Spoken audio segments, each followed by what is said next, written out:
Hey, welcome to the show. It's Wednesday, which means it's time for another Leadership Toolkit. This is your definitive leadership growth podcast.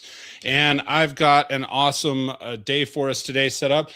As you know, I have phenomenal guests on this show. I interview people from all different verticals of business.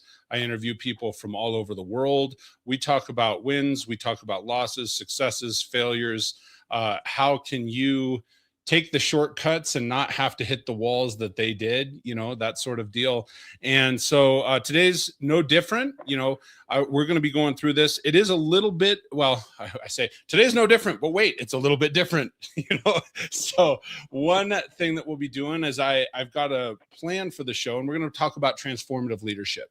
And so this is something different versus my traditional interview show. I do have a couple of guests that'll be popping in and out. Love to have a conversation with them. I have a really strong stable full of good friends that are in the leadership space. And so we'll be discussing that. But I really want to talk to you about transformative leadership today, because I think this is something that separates average leaders from the ones that people don't forget. Because the reality is, when it comes to leadership and leadership growth and people that we have followed throughout our careers, every leader changes something, right? You put them into a space and they change something and they move and they hit goals and achieve results and all kinds of amazing things in business and in life. Every leader changes something, but the transformative leaders, they change people. They make a difference in their people's lives so that, we truly as leaders say, hey, I want to leave this person or this space better than when I got here. And so that's one of the things that we wanted. That is the only thing we're going to discuss today is transformative leadership. So if you're leading a team right now, if you've got any influence in any capacity, the question is not if you're leading, right? You may be leading by title, you may be put in that position and so forth, but are you transforming the people? Are you making it a better place, a better space? And are you making the people better than when you started there? And so first up, I've got, a couple of things, couple of reminders. If you would, while you're watching the show, please throw some thumbs up on the show. That's always helpful to have the podcast grow, whether you're watching on LinkedIn or if you're watching on YouTube or Spotify, wherever it is that you may be at. Please, by all means, throw some thumbs up. Share the show with somebody that may need to hear this. If they say, hey, I just got put into this leadership position. I'm there by title, and I need to know what to do next. This will hopefully be some good foundational info for them. And today, like I said, I have an open forum. So I've got a stable of awesome leaders and friends, and I threw a link out to several of them so they may pop into the show. And I'm going to bring a good friend of the show right now on, Mr. Mike Ashie. So Mike, he runs the YouTube channel Leadership with Mike. You've seen him on the show before. You've seen him in the comments. And so we're just going to sit and jam and have a conversation. We have a few other people that may join us a little bit later today, but let's talk about transformative leadership. How, where do you start? Let me ask you, I'm going to put you on the spot because Mike was like, hey, I'll jump in and we'll talk. Give me the definition. What is transformative leadership to you? So here's the funny thing. When you said, Mike, we're going Yes. live and we're going to do, we're having a discussion about transformative leadership. I had to chat GPT that. Like, what does it mean? Okay. And as I'm reading it, it just means being a good leader, being a good person, leading by example, helping people rise up, encouraging leaders and people on your team to step up and take on responsibilities that maybe they shy away from. It's funny because and thank you for pushing me to read into transformative leadership, because I've heard it a lot and I'm like, well, I don't know. To me, it's a word that people perhaps need or feel they need, but in reality, it's just being a good boss. I don't know what your take is on that. I like it. No, I think it's simple. I think it's good. Here's my breakdown, because we have these different layers, right? So first off, and again, thank you for jumping in on the show, and thank you for ChatGPT and coming and in. Doing my hair. Yeah, you did your hair for this. Here's the crazy thing. Like, for people that are probably good leaders in their own right, and they're having this discussion, like you said, well, look, it's just being a good leader.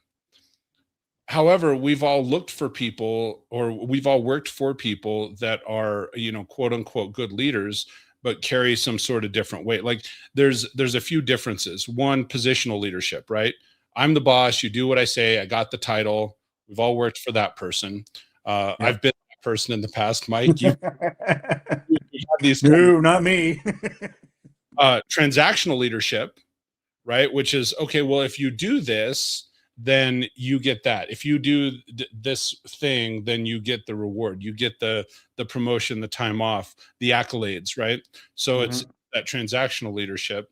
And then, like I said, for me, transformative leadership, it's not about control. It's not about having the title. It's not about saying, hey, tit for tat type of leadership. It's certainly not about short-term performance.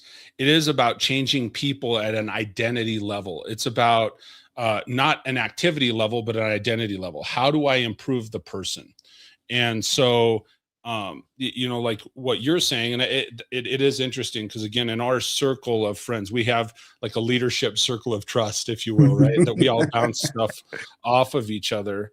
And initially it's really easy to say, well, yeah, that's just being a good leader, right? You should be transforming people.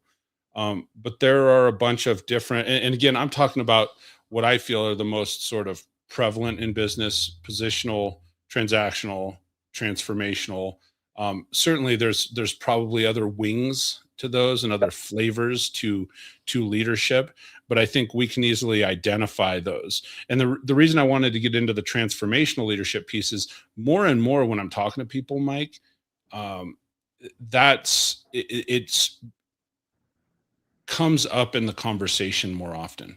Like, what are we doing to change people? What are we doing to really serve the people that are working for us or with us, right? So any other thoughts? Jump in, man. Yeah, a couple things. I look at what you just said as so I like to really dumb things down. What you were just saying about getting to transformational leadership, to me, sounds like Pokemon. You're leveling up, at least for Okay. myself. I started way back in the day. I'm the boss. It's because I said so. I hate to admit it. Sometimes that comes out with my kids, and so it just has to happen. But that, I feel like that's like your entry level, and Sure, then sure, you go to manipulation, which is you do this, I'll give you that. sure. You do that, I won't. This won't happen. You won't have to clean the toilets, whatever that might be. Not actual, but and then you learn. Wait a minute. There's a better way to do this. Where if I just treat people right and I have standards and I have boundaries and I allow them to also have standards and boundaries, then we just get a better workforce. And Sure. people that I've talked to that are like, I want to change people. I get that, but I think that some people might hear that wrong and take the I'm I'm better than them, so I want to elevate them. And that's very much not what's being said. What's being said is you can come into a workplace and or you can come into a friend group and just say, when I'm gone, I'd really like something from me to have helped somebody. I find Sure. people that I've spoken to about, leveling their staff up, and all of a sudden they're on this high horse, like, no, I'm gonna make you better. I've worked for people that I'm gonna make you better. Please, you ain't gonna make nothing, especially when you come in with like that attitude. But the leaders that I've worked with and the leader that I've tried to be is much more, I don't have to say I'm trying to make you better, but I just want to do my best so that when I leave, you remember me and something good about me, and that would have made you better. No, absolutely. And here's one of the things, and I know this is semantics, but we'll often break stuff like this down. And you do have leaders that come in and say, well, I got to make them better. That assumes that they're not in a good place already. Yeah. And it's Yeah. like, how arrogant are you? Yes. Right. And Yes. so just to dovetail and pick off of what you're saying, the other thing, and I'm still sort of on the definitions here, one thing to consider, and then we'll break into some other stuff here that I've written down. But one thing I always like to refer to on leadership, because again, I'm defining it and saying, hey, positional, transactional, transformational. If someone is listening to the show and has not read or listened to John Maxwell's 5 levels of leadership, are you familiar with that, Mike?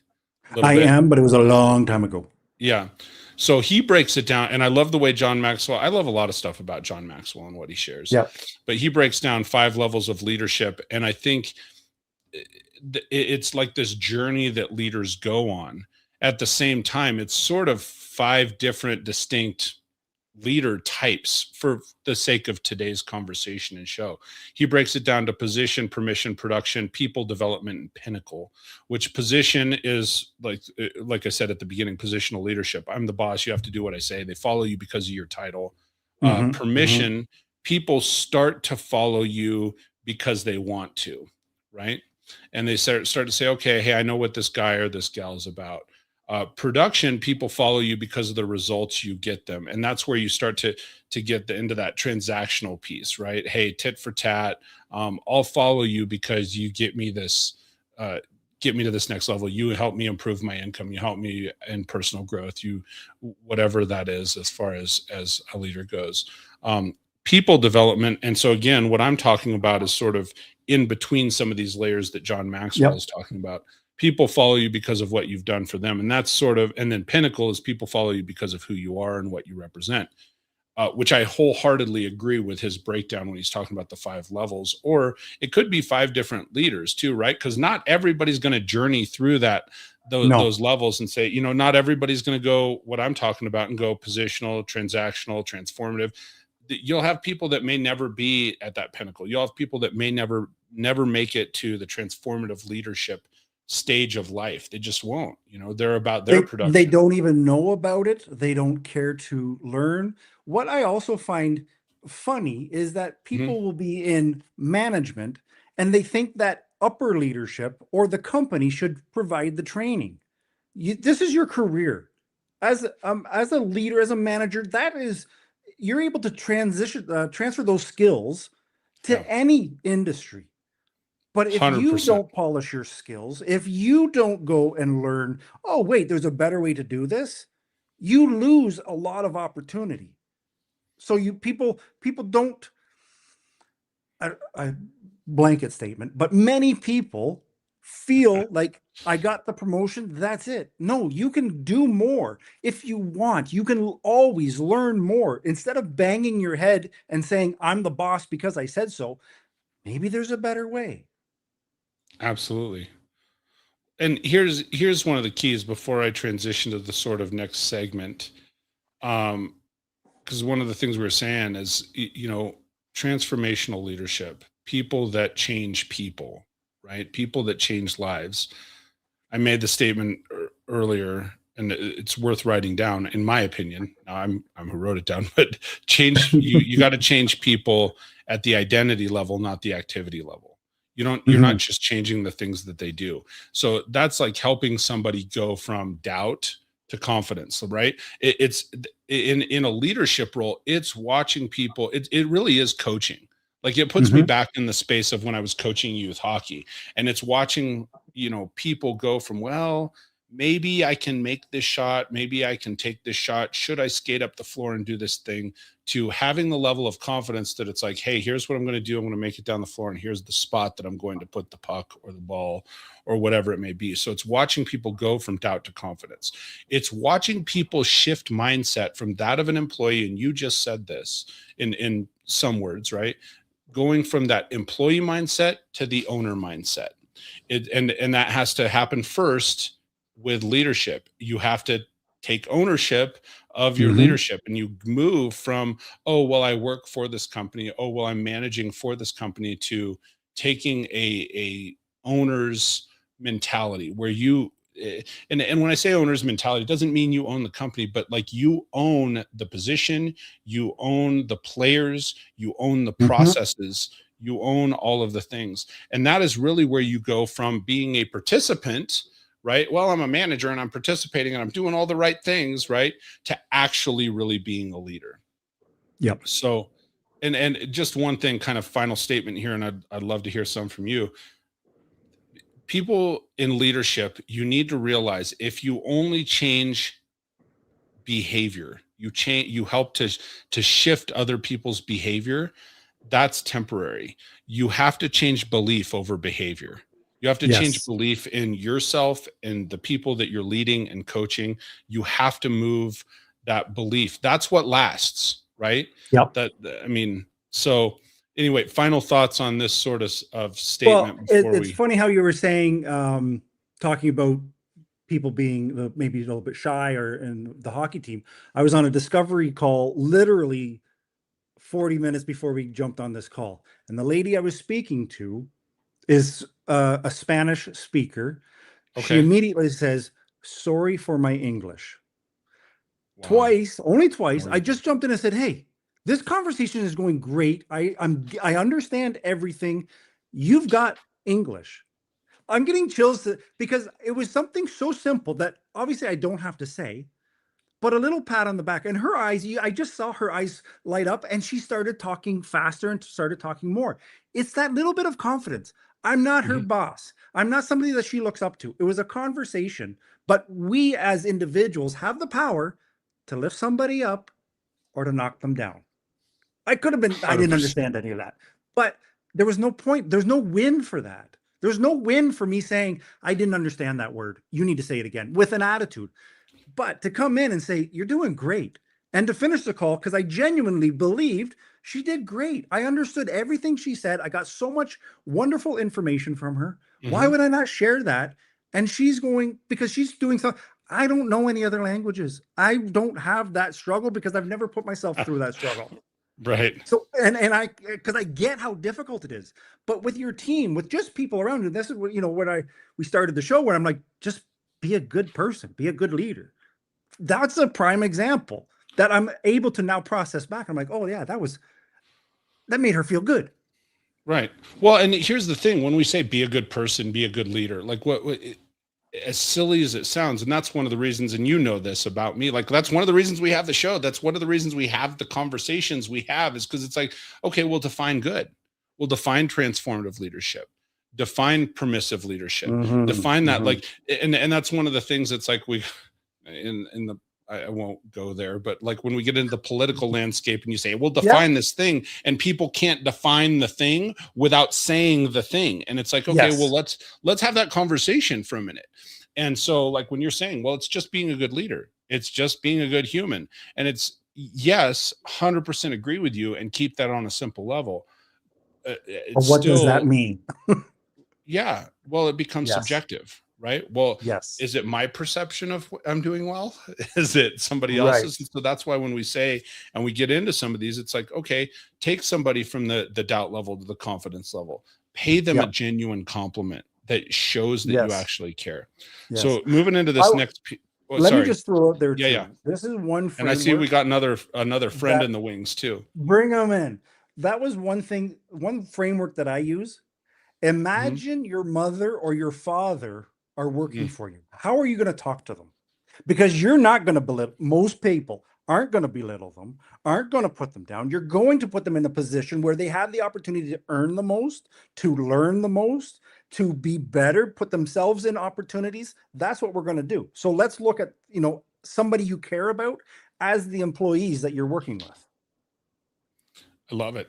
Absolutely love it. So I'm going to, and I'm going to ask this next question. I'm bringing another friend of the show on, Mr. Jim Burgoon. I'm going to keep all three of us up here so we can just have a conversation here for a little bit.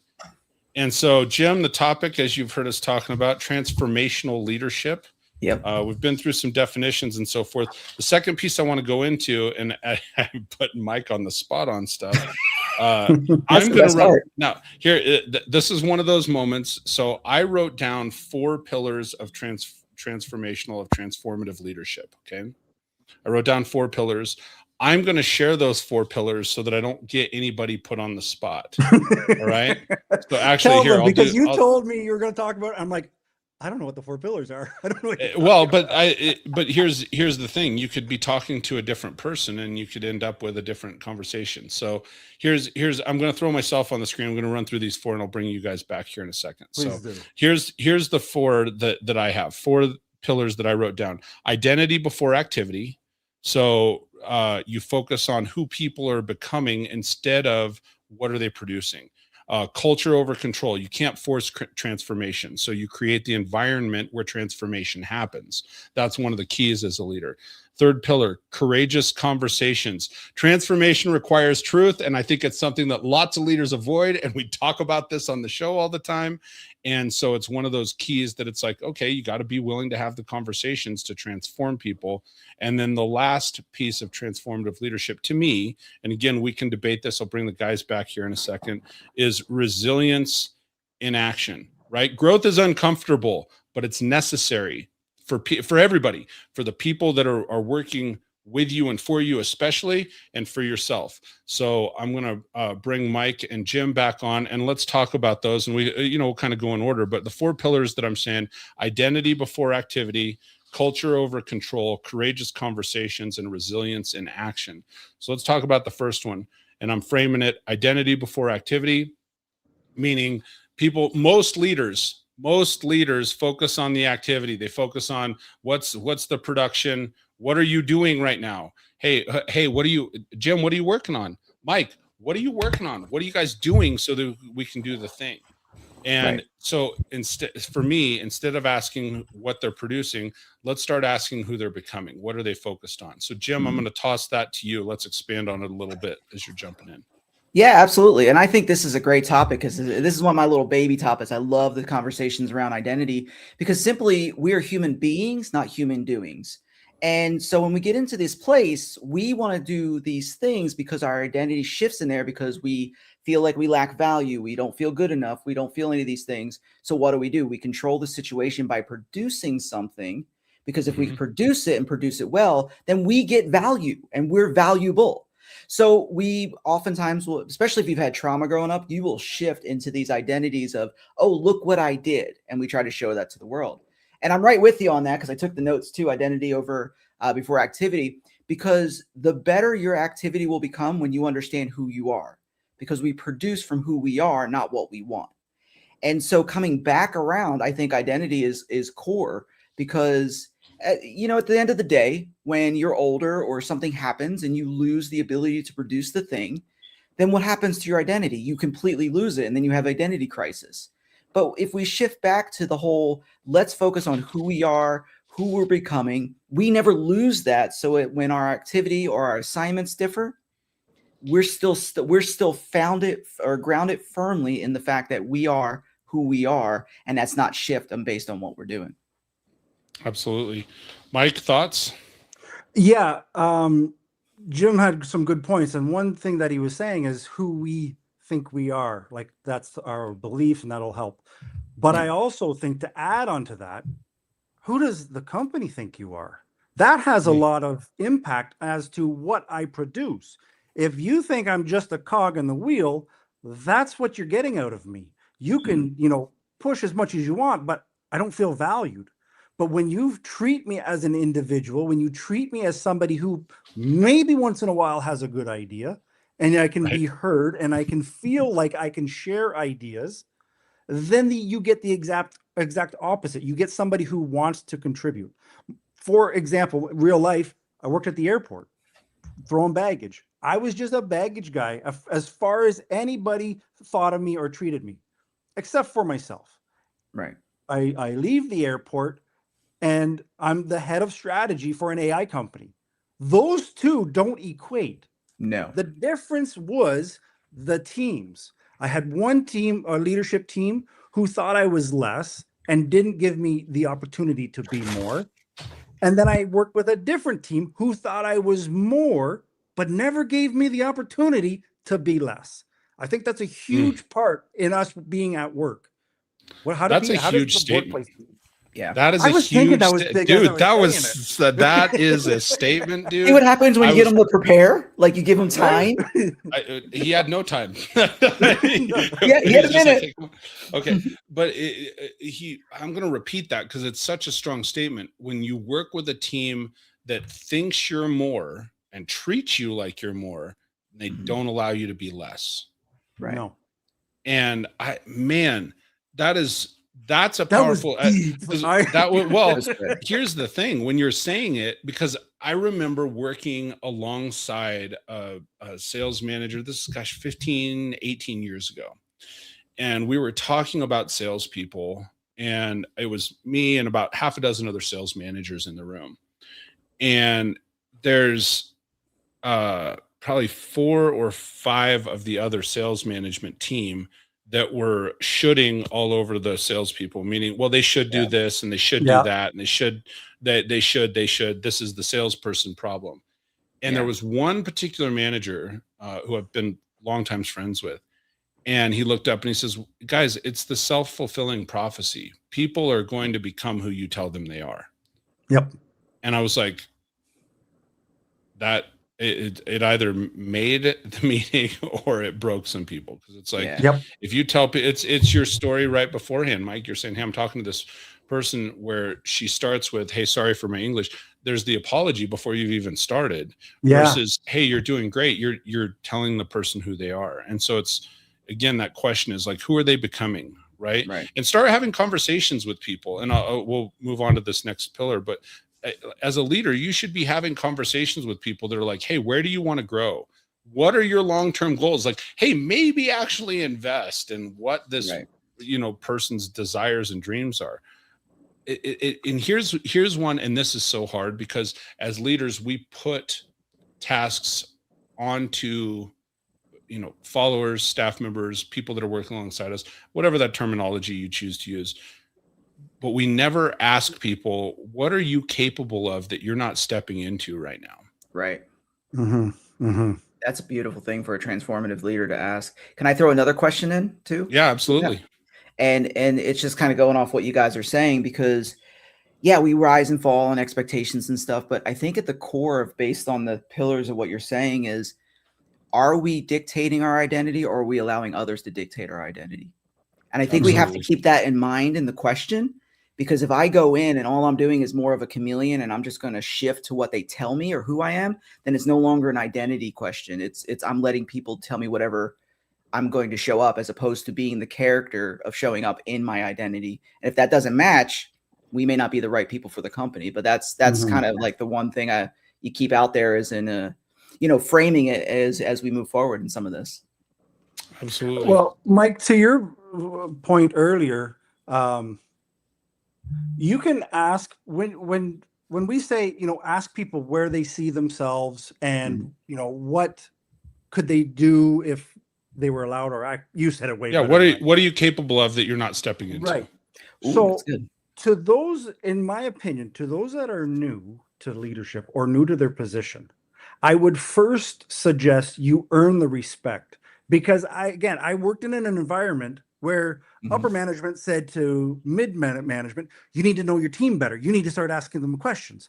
Well, this guy that I have I don't want to say I have zero respect to, but I don't look up to his, what he's accomplished himself, for him to sit beside me and say, well, what's your career goals? Where do you see yourself? Right. It's not going to land. It doesn't work for a positional leader. No. Right. But there was people that I worked with who I respected, and I knew that if there was an opportunity, they would open doors for me, and that they've already shown me they will put, their money where their mouth is and back me.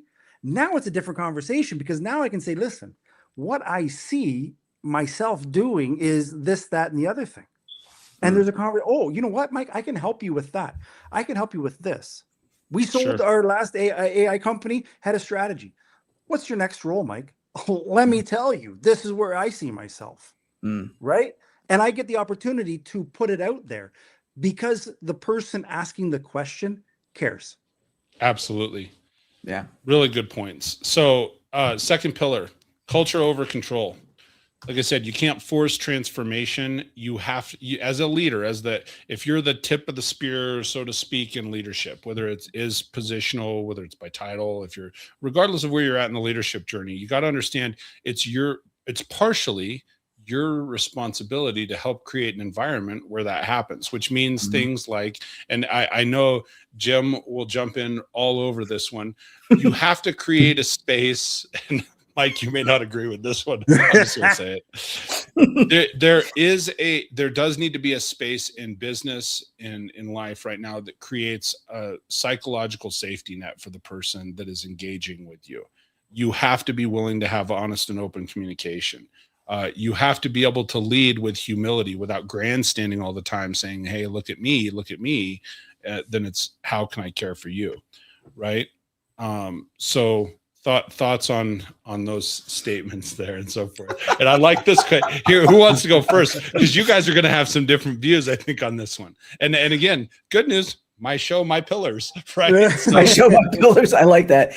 Let me just say this one thing is, like, I don't know about the whole psychological safety thing, because I think we get into the little weeds, because then you have to worry about where does psychological safety start and stop versus where do I start enabling? And we're actually in a culture where there's more enabling than there is leading.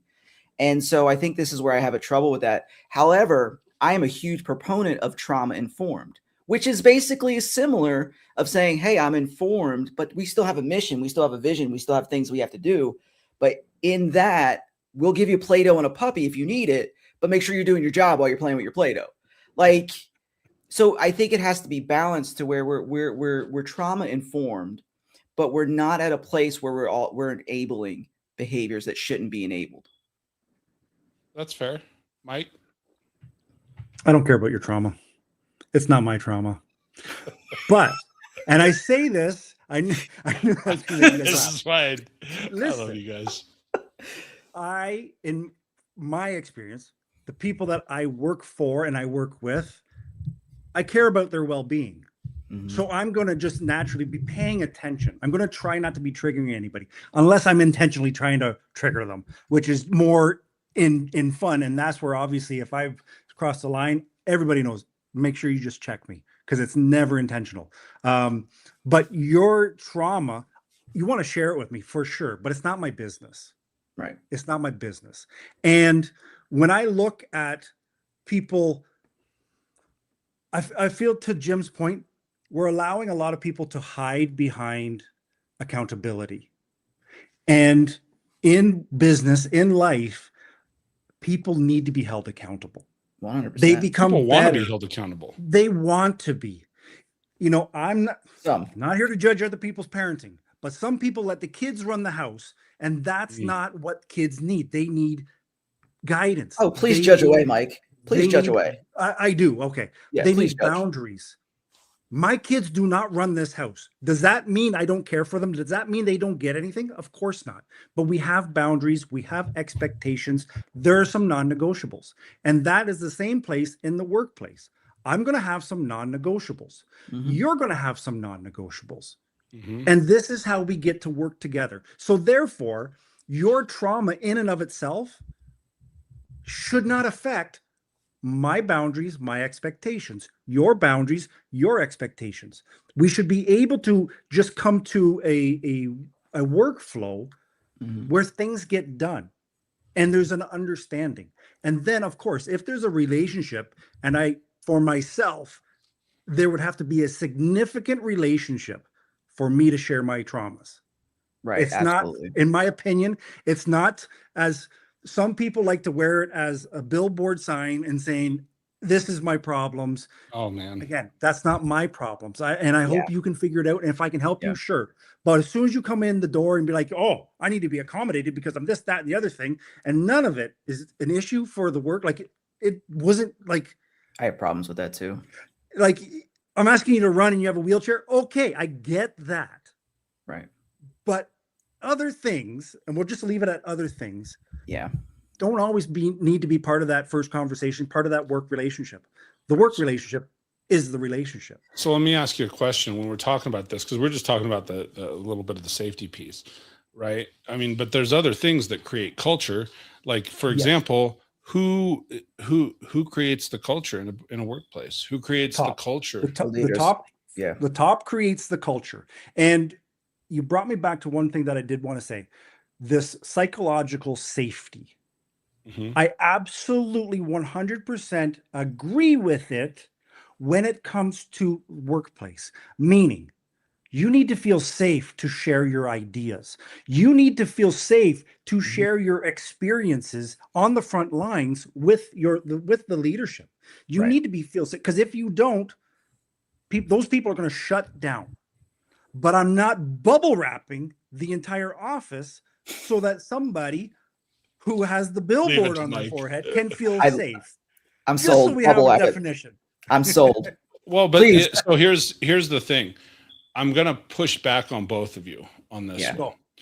And here's why. And I agree. Like when I'm talking about the culture and so forth, and I've got some notes for this as we're jumping in, like the psychological safety, I agree with you, Mike. And thank you for clarifying and defining it. Cause I'm talking workplace. Like they don't need it. You're not a counselor, you're a leader or a manager. Right. But when we talk about who defines the culture, it should be, we want it to be the top. I think in a fair amount of businesses, it's not always the top. No, it is the person, like we want it to be the top. I want it to be me as the leader that defines the culture, certainly. But the reality is once you set the tone, culture, there are times that culture manages itself. It's the person that's at the center of the water cooler talks. It's the person that's having that everybody looks to when you're having, and I use sales as a background because I've been there, but say if you've got 10 salespeople and you're having a serious conversation about direction of the company, goal setting, results, whatever those pieces are, and we're having this part of the conversation, yes, I want it to be me setting the culture, but the reality is when you ask the question, hey, where are we headed from here? Who's setting the tone and the culture is the one that everybody looks to see if they're going to respond. Which is great because that means they're a leader in that dynamic. Right. Absolutely. And they're now your, number one right hand man, whatever that phrase is. Sure. Well, and let me define this one thing. And Jim, you have something to share, and then I'll close us out on this segment. So jump in. Okay. So I think this is where the nuance of leadership gets to. Because here's where the hard work happens. The leadership, the top leadership does define and should define it. The problem is once they define it, they have to start winning buy-in. And if you're not getting buy-in, you're not going to have a culture. You're just whoever's got the highest buy-in is going to dictate the culture. And the leadership that fails, or the leadership that does not prune those that do not belong in the culture. So if we have a cancer in the culture, then that's what becomes the culture. So the reality of it is a leadership, and you're right, it's not always seen that way because there's not a ferocious pruning of those that cannot buy in to the culture that we're building. That's one of those hard conversations, dude. We're going there next. Yeah. Here's one of the things, and both of you have said this in some right, and culture. Yeah, we say culture. We want that to be at the top, and leadership should define it. When we create definitions, though, it's based most commonly on what we say. Hey, this is how we want our business to be run. This is how we want our culture to be. This is how we want our department to be. So we try and articulate it. We try and say it right. We have mission statements. We have all these things. But culture is not what you say. As much as we want it to, like, hey, we want it to be there and we want it to be this perfect, business utopia. It is not what you say. It's what people experience in your business, working with you every day.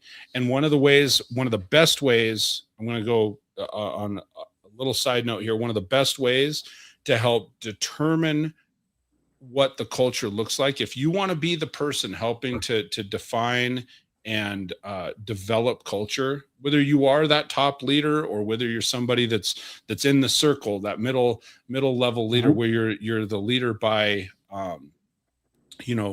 by action, not by title type of thing. I had a great friend and mentor of mine, and this is long about circa 2008.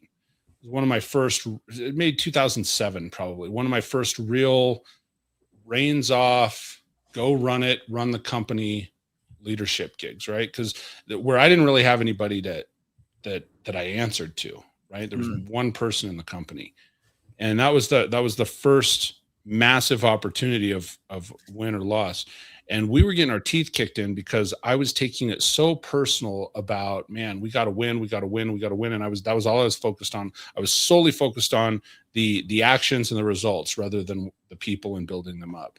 And I remember this mentor of mine came in, he asked one very simple question of me.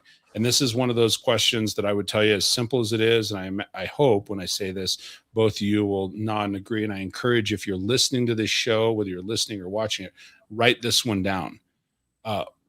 Would I work for me? Mm-hmm. Yep. And if you want to be somebody that is helping to define and develop that culture, and you ask yourself that question and you're really honest about it, would I work for me? And you can't answer with a resounding yes, it's you, dude. Yep. So 100%. work on fixing it. Real quick, shameless plug, everybody, as we're probably halfway or so through the show. And again, we may have some other people jump in. These guys may jump off at any time if we have to. We're just talking about transformative leadership, transformational leadership, and what that is in business. I've had lots of conversations lately that have said, people are like, hey, this is the direction it's headed. It's not about position.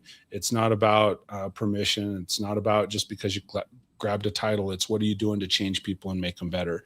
And so we're talking about these 4 different pillars that we're discussing here right now. First one that we went through is identity before activity. Second, culture over control. If you know somebody that needs to hear this, please have them tune in. Check out the leadershiptoolkit.com. That's the shameless plug, right? Throw some thumbs up on the shows. Share this with somebody. Be like, hey, man, they might need to hear this. And maybe it's you, right? Maybe bookmark it, text it to yourself and be like, I got to go back and listen to this one. So third pillar that we're talking about here when it comes to transformative leadership or transformational leadership, courageous conversations, right? Yep. To change people, it requires truth. And it's interesting. I'm going to go off on a little bit of a tangent here. The church that my wife and I are attending, we're wholeheartedly, plugged in on here in Colorado Springs. It's one of the largest growing churches in the U.S. It's called Trace Church, started by a local pastor here.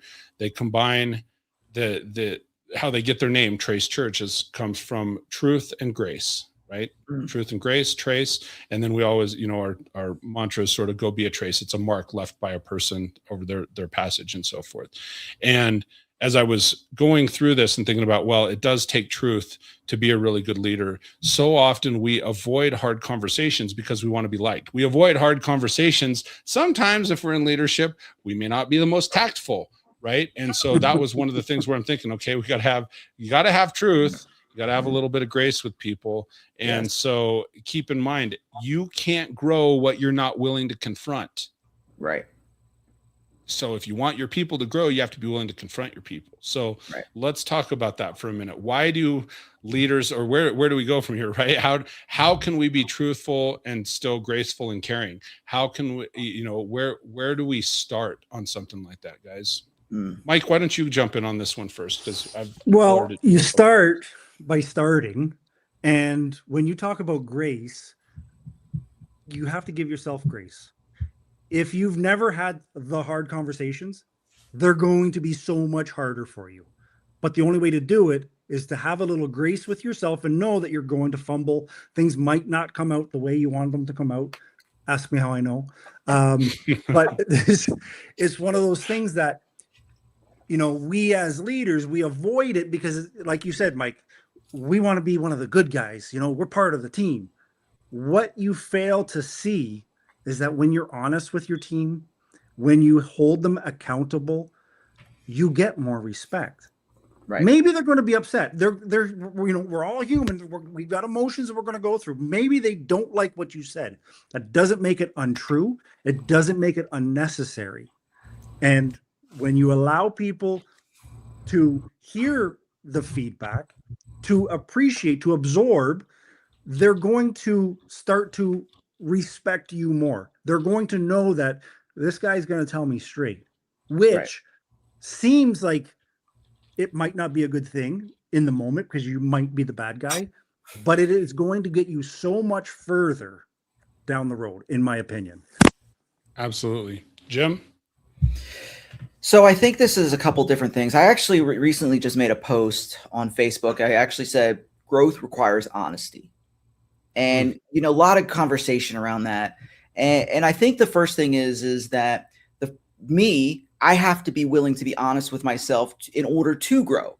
Like if you come to me trying to help me grow and I'm not honest with myself, I'm not going to grow. So I think this is a mutual relationship, not only just with myself, but with the leadership and with everybody around me, in that we all have to be on the same page of we all want each other to grow. Because I think that's the first step is if I do not believe you want me to grow, I have no care of what you say. Right. I don't want to hear what your advice is. I don't want to hear how you think I'm going to be better if I know that you don't have my best interests at heart. And there's a word I think that lacks in the leadership realm in a lot of different places. It's empathy. And I think we can be able to come into these places and have hard conversations as long as we're having them with an empathetic ear and empathetic heart.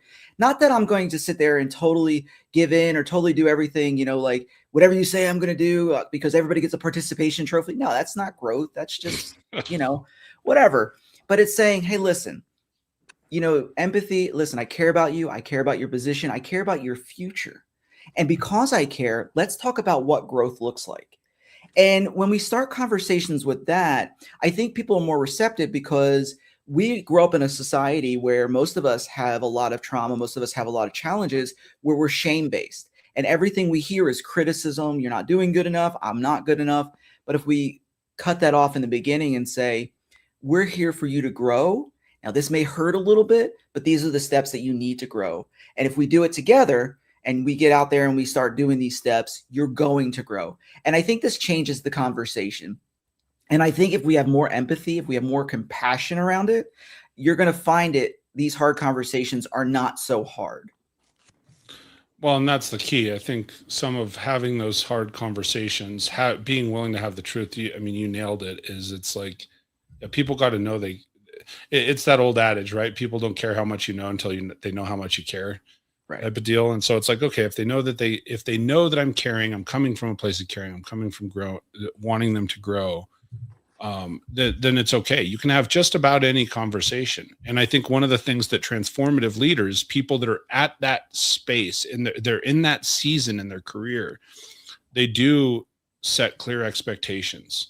They are willing to sit down and give honest feedback. Like you can't blindside people. It's building that trust over time where it's like, okay, hey, I know what's coming. I know this is probably coming. So when I sit down and I say, hey, Mike, or hey, Jim, listen, can I speak real frankly? I've got some advice to give you. You know what's coming to an extent, right? Mm-hmm. And you also know, like what both of you said is like, it's caring people. It's holding people accountable with care. We said earlier, like people want to be held accountable. So what are we doing to make sure and do that? And it's not about being harsh, right? It's not about just being a jerk. It's about being real. Right. It's just being real. It's, hey, this is this thing that you need to know. Right. So, and if I can add one thing to you, because I think this is really important because it goes back into your pillar number 2, culture over control. Mm-hmm. Because when I come at what you're saying, when I come to you with that, it's making sure that you understand I'm not controlling you. I'm just trying to help you. And I think there's a big thing that we miss a lot of times in the whole game of emotional intelligence when we're dealing with like courageous conversations, is that this hyper focus that we need on not only just the mutual growth of one another and the company and all that, and my personal growth, all of that, but this shared future, this shared step, this shared journey. And because if I don't feel part of it, I'm not going to want to be part of it either. And I think there needs to be kind of both mixed in there to where I feel like we're on the journey together. So I just wanted to throw that in there as part of it because it needs just as a more rounded picture of the whole person. Yeah, no, absolutely. We had a mission statement for some years in the car business. We've had it forever. Where I'm at, it's called the McMogue Crusade, right? And McMogue has some acronyms which bear no relevance on the show here. But crusade, the key about the crusade is what's important, right? Right. People go on a journey, they want to do that, but that crusade, that's an expedition. It's a journey that has meaning behind it. People are willing to go on a crusade with you. They're willing to journey alongside you. You're absolutely right. Fourth pillar, and we're kind of coming, man, we've already been chatting for almost an hour, guys. Man, I appreciate you being willing to jump in and just have a conversation. So we'll cover this fourth one, and then I'll take us out because I got a question for the audience as we go here.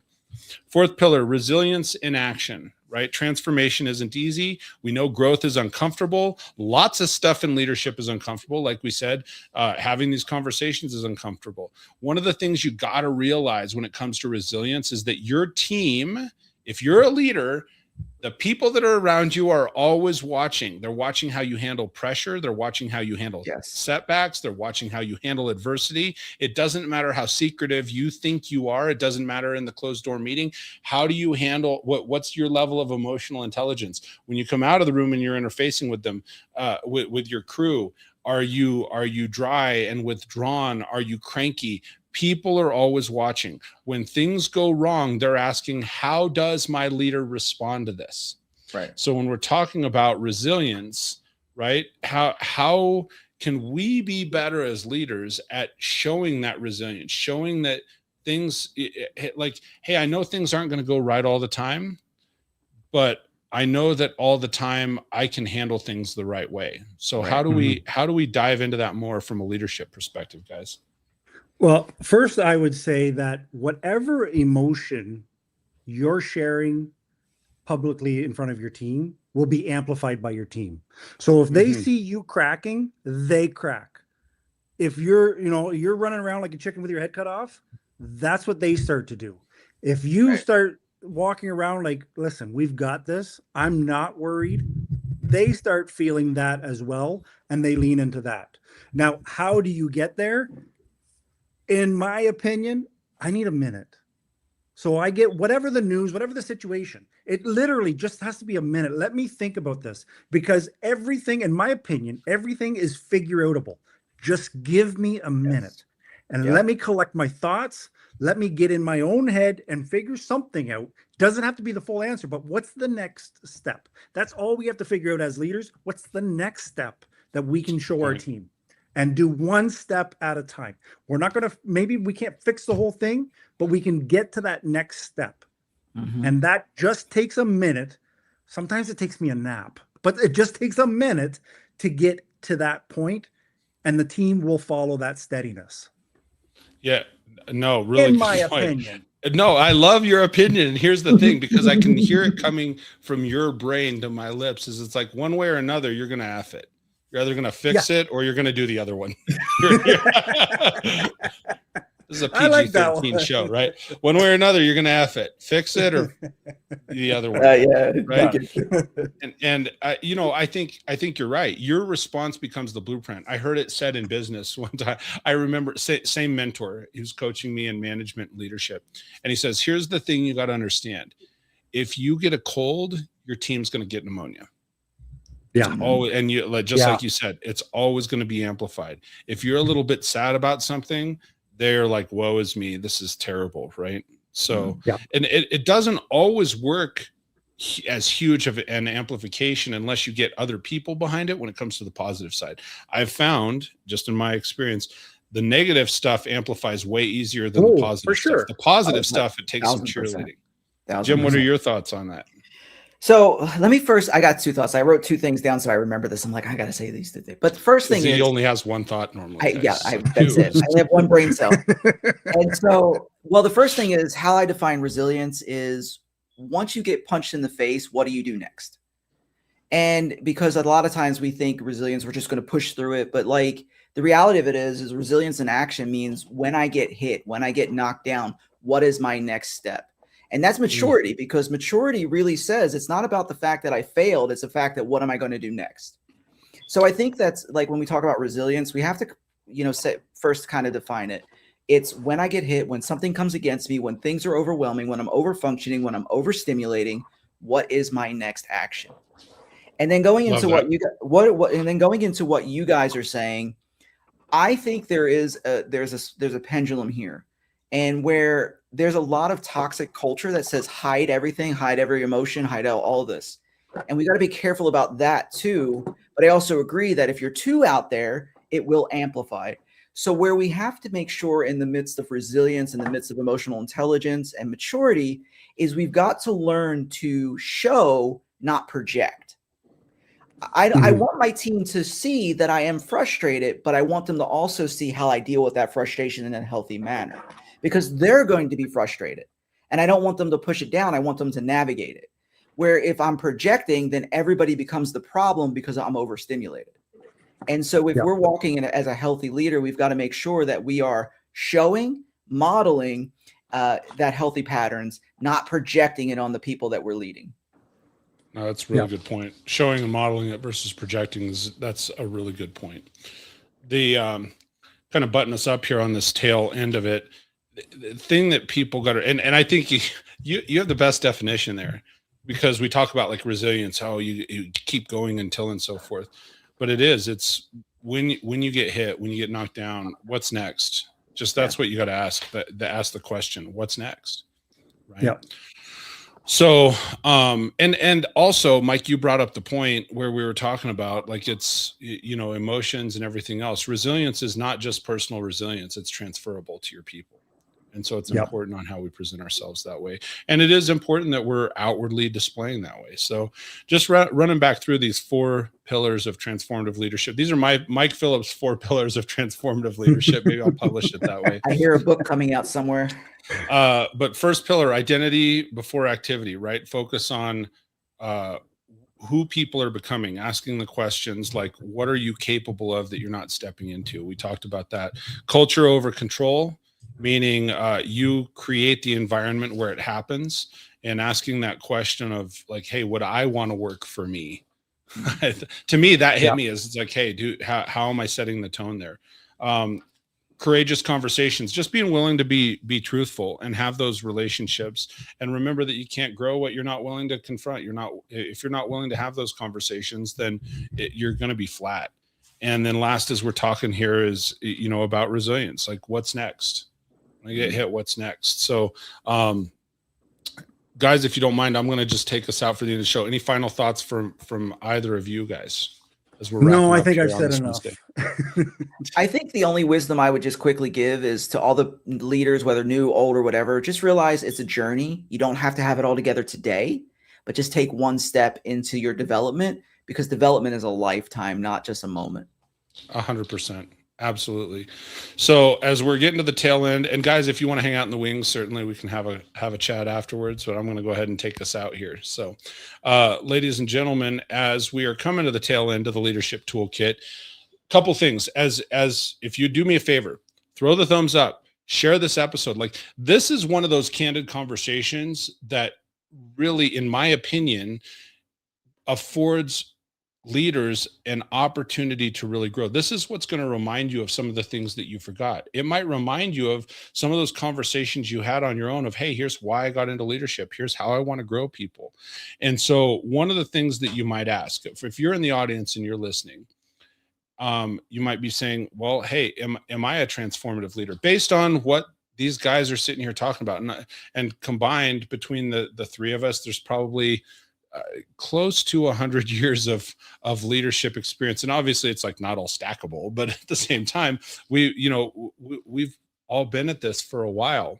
And so regardless of where you're at in your leadership journey, here's what I would encourage you. Like, let's do a self-check, right?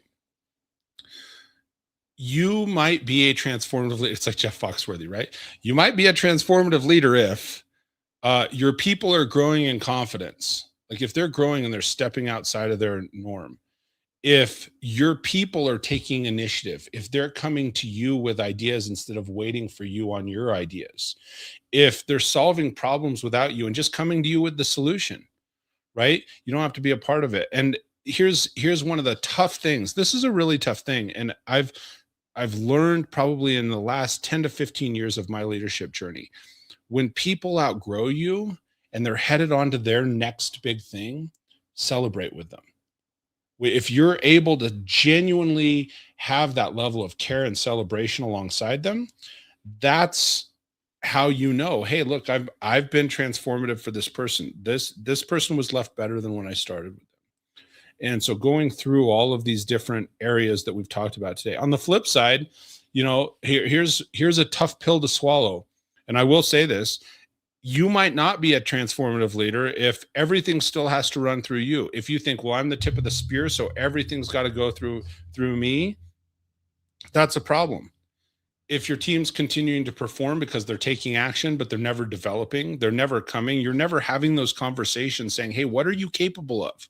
What's this thing you could do that I had no idea? Like, and taking time to connect with them. If you're not doing those, if you're constantly if you're the fireman at work, if you're putting out fires all of the time, that is a problem. And here's one of the last things that in my opinion, and I've enjoyed for the last probably 10 or 15 years, lots of people that have stayed with me on, my leadership journey or business journey. If you have a really high turnover rate, it's because your people are firing you before you're able to have those conversations with them. And because the reality is we go in and we go, well, they're not performing and I got to fire them. I got to have this hard conversation. But the reality is oftentimes staff members, employees, people that work with us and for us are much more willing to fire us to be able to get to their next level than we're willing to acknowledge or accept that. So, just keep that in mind, that if